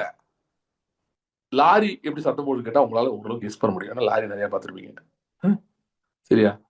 அது மாதிரி ஒவ்வொன்றும் நான் சொல்றேன்னு வைங்க. பஸ் எப்படி சத்தம் வரும்னு உங்களுக்கு தெரியும். என்னென்ன சத்தங்களை நீங்க பரிச்சயமான சத்தங்கள், கேட்ட சத்தங்கள். ஸ்பேஸ் கிராஃப்ட் எப்படி சத்தம் போட்டு கேட்டா உங்களுக்கு தெரியுமா? அன்லெஸ் நீங்க அதை ஏற்கனவே பார்த்திருந்தாலுடைய உங்களுக்கு தெரியாது. ஸோ கேட்குற சத்தத்தை வச்சா நீங்க ஐடென்டிஃபை பண்ண, தெரிஞ்ச சத்தத்தை தான் ஐடென்டிஃபை பண்ண முடியும். ஓகே. ஸோ இப்போ வந்து டெஸ்லா கார் இங்கே இல்லைன்னு இன்னும் வரல, எங்கேயும் வந்து ஒரு நேரத்தில் இருக்கா Tesla car. Tesla car sound நமக்கு கேட்காது. இப்போ எங்கள் ஊட்டியில் எடுத்துக்கோங்க, நான் ஊட்டியில் இருக்கேன். ஊட்டியில் டெஸ்லா கார் கிடையாது. எங்க மாடர்ன் சிட்டிஸுக்கு வந்திருக்கான்னு தெரியல, பெங்களூர் சென்னைக்கெல்லாம், பட் டெஸ்லா கார் ஊட்டியில் கிடையாது. ஓகே. அப்போ டெஸ்லா கார் சத்தம் வெளியே போனால் எனக்கு கேட்குமா? என்னால் கண்டுபிடிக்க முடியுமா? என்னால் கண்டுபிடிக்க முடியாது. அதுதான் பிரச்சனை. We are so familiar with the other voice, demonic voice of lack and குறைபாடுகளின் சத்தம். எது சரியில்லையோ அந்த சத்தம், அது நம்ம ரொம்ப பழகியாச்சு, நிறைய கேட்டு. அதனால easy to identify that voice. There is one more voice, which is the voice of the blood. ரத்தத்தின் சத்தம். ஆபேலின் ரத்தம் பேசினதை பார்க்கலும் நன்மையானவர்களை பேசுகிற தெளிக்கப்படும் ரத்தமா இயேசு கிறிஸ்துவின் ரத்தம். நீங்க யோசிச்சு பார்த்தீங்கன்னா எபிரேயர் 12 வரும்போது நான் அந்த அதை பத்தி தான் கொஞ்சம் பேசினேன் முதல்ல. 1 யோவான் 2. இப்ப எபிரேயர் 12 வந்தாங்க, அங்க சொல்லி இருக்கிற காரியங்களை பாருங்களேன், என்னெல்லாம் இருக்குன்னு பாருங்களேன். சியோன் மலையின் இடத்திற்கும், அதுவே ஒரு பெரிய விஷயம். சியோன் மலைனா எதை சிம்பிளைஸ் பண்ணுதுன்னா, தாவீது ராஜா சியோன் மலையில இருந்து ஆண்டு கொண்டிருந்தான். சோ தேவனுடைய ஆளுகையின் இடத்தை இது குறிக்கிறது. நம்முடைய தாவீதாகிய கிறிஸ்து இயேசு ஆளுகை செய்கிற மகாநகரம், அதுதான் சியோன். உன்னதங்களில் இருக்கிற ஆவிக்குரிய மண்டலத்துக்கு மகாநகரம், ஆனால் பூமியை சரியாய் ஆளுகிற நகரம், பூமியை நல்லா ஆளக்கூடிய நகரம் சியோன் மலையின் இடத்திற்கும், ஜீவனுள்ள தேவனுடைய நகரமாகிய பரம எருசலேமின் இடத்திற்கும், 1000 10,000 தேவதூதர்கள் இடத்திற்கும். பரலோகத்தில் பேர் எழுதி முதற் பேரானவர்களையும் சர்வசங்கமாகிய சபை நடத்திருக்கும். ஃபார் எக்ஸாம்பிள், இப்ப நம்ம காலத்துல நம்ம பாக்குறோம்னா, இதுல யாரெல்லாம் ஒரு சர்வசங்கமாகிய சபை பரலோகத்துல பேர் எழுதிருக்கோம்னா, நம்ம முன்னாடி போனவர்கள் ஆபிரகாம், ஈசாக், யாக்கோபு ஆரம்பிச்சு பவுலு, பேதுரு எல்லாரும் இங்கதான் இருக்காங்க. இவர்களிடத்தில் எவ்வளவு பெரிய இடம் அது. யாவருக்கும் நியாயாதிபதியாக தேவனிடத்திற்கும் கிரேட் பூர்ணராக்கப்பட்ட நீதிமான்களுடைய ஆவிகள் இடத்திற்கும். இது ஒரு பெரிய ஒரு company, massive company of greats. அந்த இடத்துக்கு வந்துட்டோம். இதுல டைரக்டா அவங்க உதவக்கூடிய காரியங்கள்லாம் இருக்கு. தேவதூதர்கள் இருக்காங்க, ரட்சிப்பை சுதந்திரிப்பவர்களுக்கு நிமித்தம் அனுப்பப்பட்ட பணிவிடை ஆவிகள் அவங்களுக்கு போட்டிருக்கு, அவங்க இருக்காங்க. அப்புறம் சர்வ பூமிக்கும் நியாயாதிபதியாகிய தேவன், யாருக்கும் நியாயாதிபதி தேவன். சோ அவருக்கு இது நியாயாதிபதி. பூமியில இருக்க ஜட்ஜுக்கே எவ்வளவு பவர் இருக்கு. அப்ப அவர் ஒன்று சொன்னார்னா எவ்வளவு பவர்ஃபுல்லா இருக்கும். வேர்டிக்ட் கொடுக்கக்கூடியவர். இப்ப இன்னைக்கு உங்க சூழ்நிலைக்கு இன்றைக்கு வேர்டிக்ட் கொடுக்கிறவர், தீர்ப்பு கொடுக்கக்கூடியவர் அவர். இப்படிப்பட்ட பவர்ஃபுல் பிளேஸ்ல ஒருத்தன் வந்தாலும் என்ன பிரச்சனைனா, இன்னொரு சத்தமும் கேட்கும். என்ன சத்தம்னா, பிசாசு இந்த இடத்துல வந்து நிற்பான். அவன் எப்படிங்க இந்த இடத்துக்கு வந்தா? நம்ம கூட தான் வந்தேன். நம்ம மைண்ட்ல அவனை சுமந்து கொண்டு இருக்கிறோம்ல பல நாட்கள், நமக்கே தெரியாது எங்க இருக்கிறான், எங்கேயோ இருக்கேன். எப்படி சுமந்துட்டு இருக்கோம் அப்படின்னா, சத்தங்கள், நாம் கேட்ட சத்தங்கள், அதை ஏற்றுக்கொண்டவைகள், எதெல்லாம் ஏற்றுக்கொண்டு வைத்திருக்கிறோம், எதெல்லாம் நம்பி வைத்திருக்கிறோமோ, அதெல்லாம் உண்மைன்னு நினைக்கிறோமோ, அதுக்கு பின்னாடி பிசாசின் சத்தங்கள் இருக்கிறது. சோ இப்ப நீங்க அதுக்கு எதிர்த்து தான் பேச ஆரம்பிக்கிறீங்க. இல்ல, இது எப்படி எனக்கு நடக்காது, இது மாற்றமா தான் முடியும், நான் ஜெயம் கொள்ள போகிறேன், நான் வெற்றி எடுக்க போகிறேன் அப்படின்னு நீங்க அறிக்கை செய்யும் போது, நம்ம முன்னாடி பேசுறது இல்லாதவள் இருக்கிறது போல அனுப்பி அப்படி நீங்க எல்லாம் பேச ஆரம்பிக்கிறீங்க. பேச ஆரம்பிக்கும் போதுதான் பாத்தீங்கன்னா இவன் வந்துடுறான், குற்ற சுமத்திரம் வந்துடுறான். அது எப்படி நடக்கும்? நடக்காது, நடக்காது. நிறைய நேரம் பாத்தீங்கன்னா இந்த குற்ற சுமத்திரனுடைய அவன் வேலை பாக்குறான்றது எப்படிதான் தெரியும் உங்களுக்கு. உங்கள்கிட்ட எதுவும் வெறும் பேச மட்டும் மாட்டான். நீங்க ஒரு மாதிரி டவுன் ஆகி உட்காந்துருக்கீங்க பாத்தீங்களா, சில காரியங்கள் நடக்குது, சில பிரச்சனைகள் வருது, அப்படியே டவுன் ஆகி ஐயோ அப்படின்னு தலை கழிச்சு உட்காந்துருக்கீங்களே, அதுதான் அவன் செயல். இப்படிதான் ஏத்து பேசுறது. ஏத்து பேசுறதுன்னா சும்மா சொல்றது மட்டும் இல்ல, ஒரு இமோஷன்ஸை உருவாக்கி அதுக்கு அது அப்படியே உண்மைன்ற மாதிரி சில காரியங்கள்லாம் காட்டி, நடந்த காரியங்கள்லாம் உங்களுக்கு கண்முறை காட்டி அப்படியே உங்களை அப்படியே உட்கார வைக்கிறாங்க. அதுதான் அக்யூசேஷன். அப்படி ஒரு தலையில கழிச்சுட்டு உட்காந்துருக்கீங்க பாத்தீங்களா, அதான் அக்யூசேஷன். அந்த இடத்துக்கு கொண்டு போறான். அவன் வேலையை தான். இப்ப இந்த இடத்துல if only you present your case to God, he can give you verdict that is shatter the earth. பூமியை நொறுக்கக்கூடிய தீர்ப்புகளை அவர் கொடுக்கக்கூடியவர். உங்கள் சூழ்நிலையை புரட்டி போடக்கூடிய தீர்ப்புகளை கொடுக்கக்கூடிய, இதெல்லாம் அவர் செய்ய முடியும். ஆனா அவர்கிட்ட நீங்க போகாதபடிக்கு இவன் வந்து நின்று கொண்டுகிறான், நின்று ஏத்து பேசுகிறான். நீங்கள் அறிக்கையை தொடராதபடிக்கு, அறிக்கையை நிறுத்தி விடும்படிக்கு, அறிக்கையை போக்கஸ் பண்ணாதபடிக்கு, எதை விசுவாசத்திற்குள்ள தொடர்ந்து பேசாதபடிக்கு, அதற்காக தொடர்ந்து ஜெபிக்காதபடிக்கு நீங்க நிறுத்தும்படியாக அக்யூசேஷன் ஹெவியா இரும்பு சங்கிலியை போல கொண்டு போடுங்க. இப்படி அவன் செய்யும் போதுதான், இப்படி அவன் செய்யறதுனாலதான் இந்த இடத்துல சியோன்ல, அதாவது பரிசுத்த ஸ்தலத்திலேயோ இல்ல பிரகாரத்திலேயோ ரத்தம் நம்ம பாவத்தை கழுவுறது, ஐ கேன் அண்டர்ஸ்டாண்ட். அதுதான் நிறைய பேருக்கு புரிஞ்சிருக்கு. ரத்தம் என்ன பண்ணும்? பாவத்தை கழுவும். ஸோ எப்பெல்லாம் பாவத்தை கழுவுதுன்னா என்ன பண்ணுதுன்னா, பேசிக்கா என்ன பண்ணுதுன்னா, இன்னைக்கு ஒருத்தர் ஒரு விசுவாசி பாவம் செஞ்சான்னா ஆண்டவர்கிட்ட போகும்போது ரத்தம் கழுவுதுன்னா என்ன பண்ணுதுன்னா, அவன்கிட்ட சொல்லுது ஃபர்கிவன் அப்படின்னு சொல்லுது. ஆல்ரெடி ஃபர்கிவன், ஏற்கனவே மன்னிக்கப்பட்டாயிற்று, மன்னிக்கப்பட்டு மட்டும் நிவர்த்தியா ஆயிடுச்சு பாவம் அப்படின்னு சொல்லுது. அதுதான் ரத்தம் செய்யுது. அங்க இருக்கிறது ஒரு வேலை பார்க்குது, அங்க ஒரு மாதிரி பேசுது. சரியா? அங்க ஒண்ணு பேசுது, இங்க பேசுது. பாருங்க என்ன பேசுதுன்னா, நீதிமானாக்கப்பட்டதை பேசுகிறது. நான் அன்னைக்கே சொன்னேன், ஆபேலின்றதை என்னை கொண்டுட்டாங்கன்னு சொல்லுது. Cry of justice. Cry of justice அழுகை, ரத்தத்தை பற்றி, நியாயத்தை பற்றின ஒரு அழுகை. அது உலகத்துல எல்லாருக்குமே இருக்கு. நிறைய பேர் அழுகுறாங்க, ஐயோ எனக்கு நியாயம் கிடைக்காம போச்சுங்க, எனக்கு அநியாயம் பண்ணிட்டாங்க, என்னை ஏமாத்திட்டாங்க. இது ஆபேலுடைய சத்தம். என்னை கொடுமைப்படுத்திட்டாங்க, எங்க பரம்பரை எங்களை ஒடுக்குறாங்க, எங்களை இந்த ஜாதிய ஒடுக்குமுறையெல்லாம் இருக்குல்ல, அது அதெல்லாம் ஒரு கிரை வருது பாருங்க. என்ன கிரை அது? It's cry of Adam, it's cry of Abel. ஆபேலுடைய அழுகை. ஆபேலின் ரத்தம் கூப்பிட்டது, என்னை கொடுக்குறாங்க, என்னை கொல்றாங்க, என்னை நசுக்குறாங்க. இப்படி பலவிதமான ஒடுக்குமுறைகள் பூமியில இருக்கு, பலவிதமான காரியங்கள் இருக்கு. எல்லாமே ஜாதின்னு சொல்லல, நிறைய ஜாதி பிரச்சனை இருக்கு, இந்த மாதிரி மத பிரச்சனை இருக்கு, பலவிதமான ஒடுக்குமுறை, பொருளாதார ஒடுக்குமுறை இருக்கிறது. ஸோ அவங்க எல்லாமே நமக்குள்ள ஒரு அழுகை வருது பாருங்க, ஒரு வேதனை வருது. அது ஆபேலின் ரத்தத்தின் சத்தம். சரியா? அததான் பிசாசு யூஸ் பண்ணி, கரெக்ட், நீ அப்படிதான், ஆபேல் நடந்த மாதிரி தான் உனக்கு நடக்கும். நோ நோ, எனக்காக வேறொரு ரத்தம் சிந்தப்பட்டது மட்டும் இல்ல, அது இன்னைக்கு பேசிட்டு இருக்கேன் கூட. ஆபேல் இடத்த பேசுன, நன்மையான பேசுன என்ன சொல்லுதுன்னா, அது கிரை ஆஃப் ஜஸ்டிஸ். ஆபேலின் ரத்தம் வந்து அழுகையின், நீதிக்கான அழுகை. இயேசு கிறிஸ்துவின் ரத்தம் நீதிக்கான அழுகையை கொடுக்கிறது இல்ல, இயேசு கிறிஸ்துவின் ரத்தம் நீதிக்கான தீர்ப்பை வழங்குகிறது. You are justified, you are restored, உனக்கு நீதி வழங்கப்பட்டு விட்டது என்பதை இயேசு கிறிஸ்துவின் ரத்தம் பேசுகிறது. இப்பதான் கேள்வி வரல, எனக்கு நீதி வழங்கப்பட்டுச்சு, எங்க வழங்கப்பட்டுச்சு? அதுதான் சிலுவையை பார்க்கணுன்றது. அங்கே அங்கே he was taken away from justice. அவர் நியாயத்திலிருந்து எடுபட்டு போனார். அப்படின்னா நியாயமே அவருக்கு நடக்கலையா, அவருக்கு அநியாயம் நடந்துச்சு. அவரையும் அநியாயத்தை அனுபவிச்சு பார்க்கணும், அது அநியாயத்தை அவர் ருசிக்கணும், நமக்காக ருசித்தார். பாவத்தை சுமந்தார், ஆனால் அநியாயத்தை ருசித்து பார்த்தார். He tasted injustice. He tasted the cry of Abel so that he can give you the verdict of justice. நமக்கு நீதியின் தீர்ப்பை வழங்கும்படி அவர் நீதியின் அழுகையை அவர் அனுபவித்தார். சோ நம்முடைய ஜெயம் வந்து இன்னைக்கு டிசைட் ஆகல, அன்னைக்கு டிசைட் ஆயிருக்கு. பிளட் அதை பேசுது. The blood speaks that. ஆபேலின் ரத்தம் பேசணும். ஏன்னா எப்ப இந்த ரத்தம் பேசி நமக்குள்ள ஒரு தைரியம் வருதோ, நாம் நேரம் எங்க போயிருவோம்னா பிதாவின் எடுத்துட்டு போயிடுவோம். போய் we request him the verdict of justice. நம்ம சூழ்நிலைக்கு, ஆண்டவரே எங்க சூழ்நிலை, இன்னைக்கு நான் சந்திக்கிற சூழ்நிலையில உங்களுடைய நியாயம் வேணும், அதுக்காக நீர் உங்களுடைய வார்த்தை எனக்கு வேணும், நீர் எனக்கு இந்த சூழ்நிலையை பார்த்து பேசணும். ஓகே, நீர் பேசுறத நான் அப்படியே பேச போறேன், நீர் நாவியில பேசுறத நான் சூழ்நிலையை பார்த்து பேச போறேன், நீர் கொடுக்குற ஆலோசனை நான் பேச போறேன், பேசி ஜெயம் எடுக்க போறேன். ஆனா அது அந்த இடத்துக்கு போறதுக்கு தைரியம் பிதாவின் எடுத்துன்றது வந்து ரெண்டு இருக்கு. ஒண்ணு அவர் சொல்றது கேட்டு சொல்றது, இல்லைன்னா எலியா மாதிரி நம்மளே சொல்ல முடியாது. ரத்தம் வேலை பார்க்க ஆரம்பிச்சா ஜஸ்டிஸ் வேர்டிக்ட உங்களுக்கு நல்லா காட்டிச்சு, நீங்க கண்ணில் நீங்களே பேச ஆரம்பிச்சிருக்கீங்க. பிதா வந்து உங்களுக்கு பேசணும்லாம் தேவையில்லை, நீங்களே பேச ஆரம்பிச்சிருக்கீங்க. யோசுவா இப்படி சூரியன் சந்திரனை பார்த்து அவன் பேசணும், அதுவே நீங்க பேச ஆரம்பிச்சிருக்கீங்க. என்ன தேவை? ரத்தம் தேவை. ரத்தத்தின் சத்தம், உங்களை நீதிமானாக்கப்பட்டவர்கள் என்று பேசுகிற ரத்தத்தின் சத்தம், உங்களுக்கு தைரியம் கொடுக்கக்கூடிய ரத்தத்தின் சத்தம், உங்களுக்கு எல்லாம் முடிஞ்சிருச்சு, உங்களுக்காக எல்லா பேமெண்ட் ஆயிடுச்சுன்னு சொல்லுகிற ரத்தத்தின் சத்தம் வேணும். நல்லா கவனிங்க, இதை வந்து ஒரு போதகர் உங்களுக்காக கேட்கலாம் சொல்ல முடியாது. நீங்க என்ன கேட்கணும்? என்னங்க இப்படி சொல்றீங்க, நாங்க தான் கேட்கணுமா? ஆமாங்க, நீங்க தான் கேட்கணும். ஏன்னா புதிய உடன்படிக்கையிலே பிரசங்கம் பண்றவர்களே கர்த்தர் ராஜாவாக வச்சிருக்காருன்னு சொல்லல, போதகர்களை ராஜாவாக வச்சிருக்காருன்னு சொல்லல. ரத்தத்தினால் நீங்க கழுவப்பட்டவர்களா, நீங்கள் ராஜா, அப்படிதான் சொல்லியிருக்காரு. தம்முடைய ரத்தத்தினாலே பாவங்களை நம்மை கழுவி பிதாவாய் தேவன் முன்பாக நம்மை ராஜாக்களும் ஆசாரியர்களும் ஆக்கினார். அந்த இடத்த கர்த்தர் உங்களை வச்சிருக்காரு. உங்களுக்கு எதுவும் தேவையில்லைங்க, ரத்தம் மட்டும் போதும். இந்த ரத்தத்தின் சத்தம் இன்று உங்க சூழ்நிலைக்கு இன்னைக்கு என்ன பேசுது? இன்னைக்கு பேசுது, ரத்தம் பேசுது. அன்னைக்கு பேசுச்சு, இன்னைக்கு பேசுது. ஏசுக்கு சொல்றது எப்படி உங்களுக்கு நீதி வழங்கப்பட்டாயிற்று சிலுவையிலே என்பதை பேசுகிறது. That's all you need. You don't need anything else. You need the blood, the voice of the blood, voice of the blood, so that ரத்தத்தின் சத்தம் உள்ள போக போக நீங்க யார், நீங்க எங்க இருக்கிறீர்கள் என்பது வெளிச்சம் உங்களுக்கு வர ஆரம்பிக்குது. நீங்கள் எப்படிப்பட்ட இடத்துல இருக்கிறீங்க என்பது புரிய ஆரம்பிக்குது. அப்பொழுது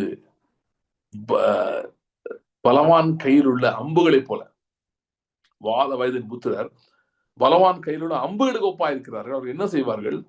அவர்கள் ஒளிமுக வாசலில் சத்ருவின் கேட்ஸ்ல நின்று கொண்டு சத்ருக்கு எதிர்த்து பேசுவாங்க. அந்த இடத்துக்கு நீங்க போக முடியும், அந்த இடத்துக்கு நீங்க போக முடியும். ரத்தம் அப்படி பேசுகிறது.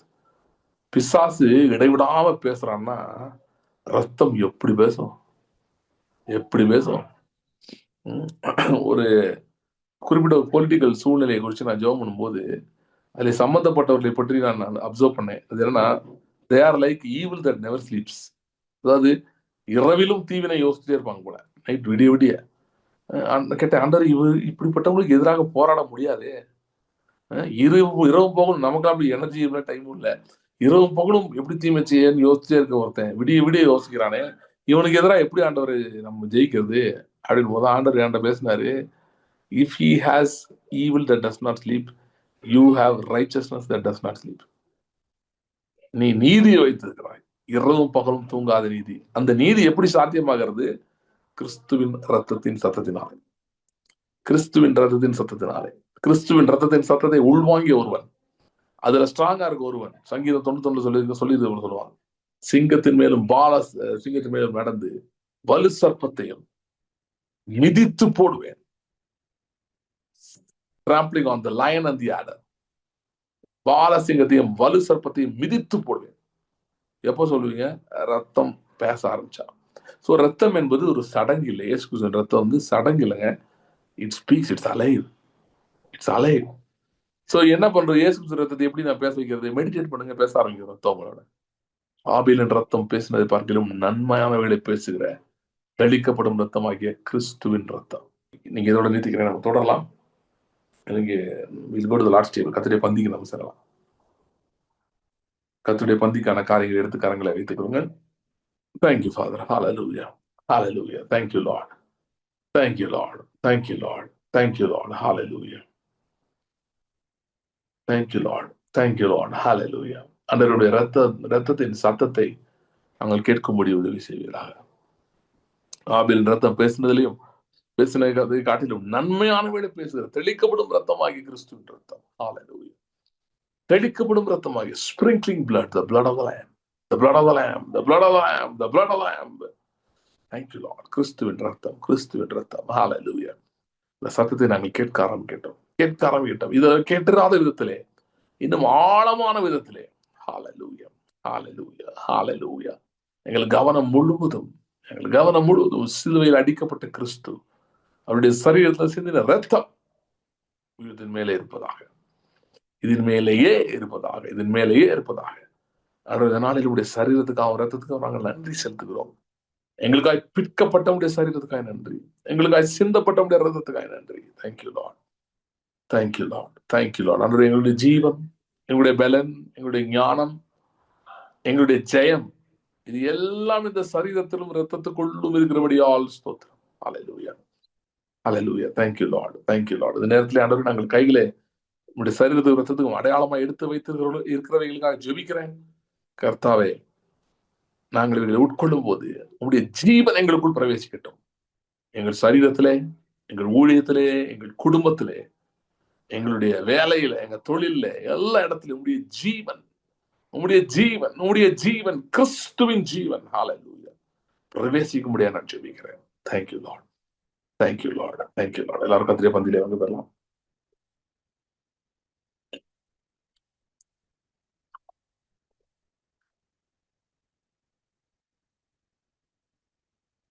Thank you Lord.